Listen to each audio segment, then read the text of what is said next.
siya kung mahirap bang sagutin ang naging tanong ko sa kanya.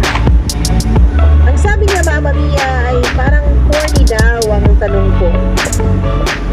Parang nasa eksena daw ito ng pelikula na yung bigla na lang tatanungin ng bidang lalaki ang leading lady niya. Mama Mia, kahit na tumatawa siya, ay sinabi ko sa kanya na seryoso ako.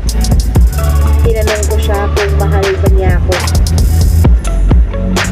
Sabi niya, sasagutin ba niya ako kung hindi. Tinanong ko siya kung sapat na ba na basihan yun.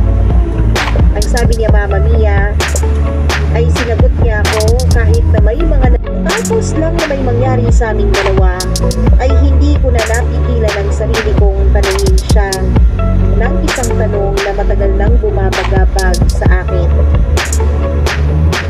Mama Mia, tinanong ko pa siya at sinabi ko sa kanya na gusto ko sana yung totoong sagot. Gusto ko na yung sagot na kahit masaktan man ako ay yung totoo lang. Kaya naman, Mama Mia, tinanong ko siya kung sa akin ay epekto lang din ng mga kalokohan ko dati. Ang huli kong balita, Mama Mia, ay ikakasal.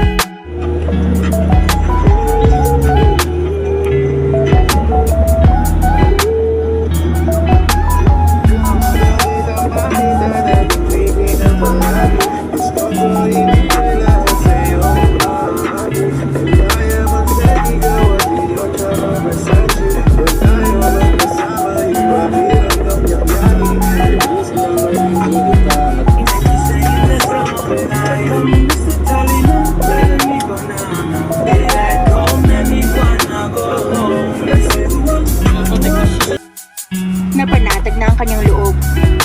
Hindi na siya nagdadalawang isip na maghiganti, lalo pa sa mga taong nanakit sa kanya. Sa matagal, ang magkarelasyong sina Aljon at Jenny ay nagkaroon ng problema. Naubos ang kanilang mga pera sa kaluluskay, sa kung saan saang sugal, hanggang sa wala nang natira. Anong gagawin natin?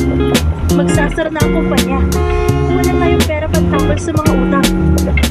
Buo na tayo sa mga utang, Aljon. Galing itong saan sa